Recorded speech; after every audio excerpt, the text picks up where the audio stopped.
Ngayon, pili kayo. Head or tail? Ara. Head or tail? Head, tail, of course. Okay, ready na? TJ, ikaw ang una. Let's go, TJ. Ikaw ang mauunan sa salang dito sa kusina ng Mr. Kurosawa. Okay, sasabihin ko sa iyo, ito yung mga ingredients lang na ginamit ko. Of course, the salmon, salt and pepper, garlic, soup stock, bok choy, asparagus, ito ang ating wasabi, all-purpose cream, kamatis, at ondashi. Okay? Yan ang mga gagamitin mo plus itong togarashi. Ilabas ko na para makita mo yung itsura niya. Yan ang gagamitin mo lahat ng ingredients na yan para ma-recreate ang grilled salmon with wasabi cream sauce. Handa ka na? TJ, pasiklaban na.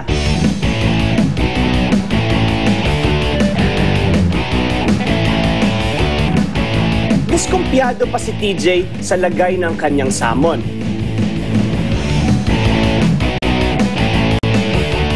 Nag-grill, bumalik ako doon kasi sabi ko cream-based lang eh. So, 5 minutes, luto na yung sauce.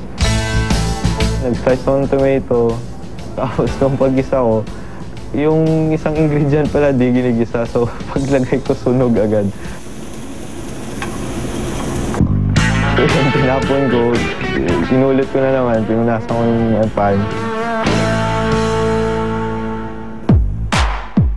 Back to scratch si TJ. Pero teka, ano naman itong nasusunog ngayon?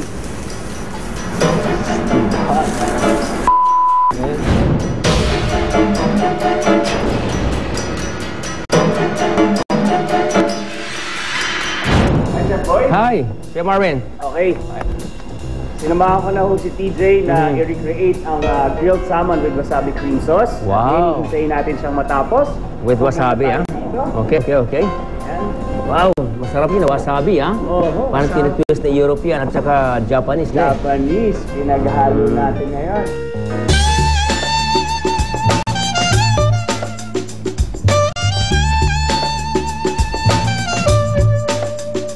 Patapos nang magluto si TJ, pero may isang ingredient pa siyang nakakalimutan.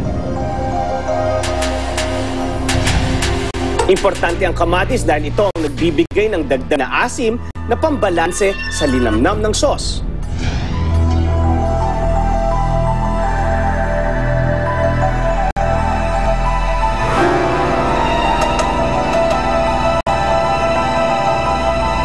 Bilis, ah. Mga 20 minutes yung ginawa, ah. Hi, TJ. 10 minutes lang yan na-create itong dish na to. Oh? Dito, TJ. Talaga? 10 minutes, ah? TJ, ba't ang bilis? Siguro po, medyo dinali ako sa So may napansin lang ako sa ginawa mo. Well, unat sa lahat, sabi ko, if you're not familiar with the ingredients na nakaharap sa'yo, sabi ko, tikman, hondashi. Kung ba, familiar ka pa sa hondashi? Yun. Togarashi, wasabi, tikman mo pa. Meron ako napansin hindi mo nalagay. Anong hiniwa mo na hindi mo nilagay? Hindi ko na napansin yung kamatis. Ayun. Kasi inaano ko rin kasi na dapat ma-serve ko agad eh. Kasi medyo malamig dun sa story margin. So baka may effect yung pag dapat mainit yung dish.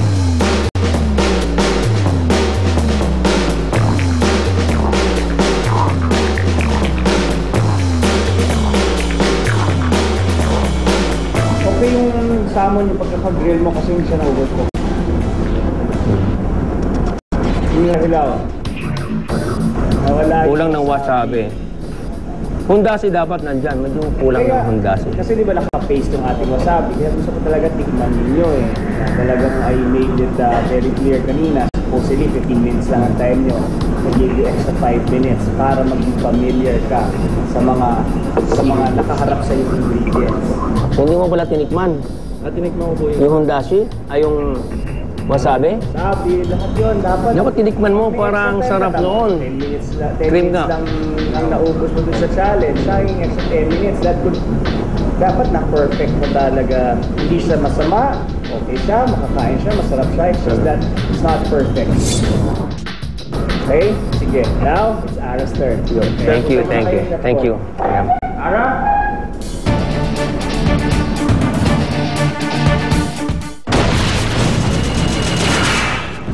This is so scary. So scary ba? Okay, sit down.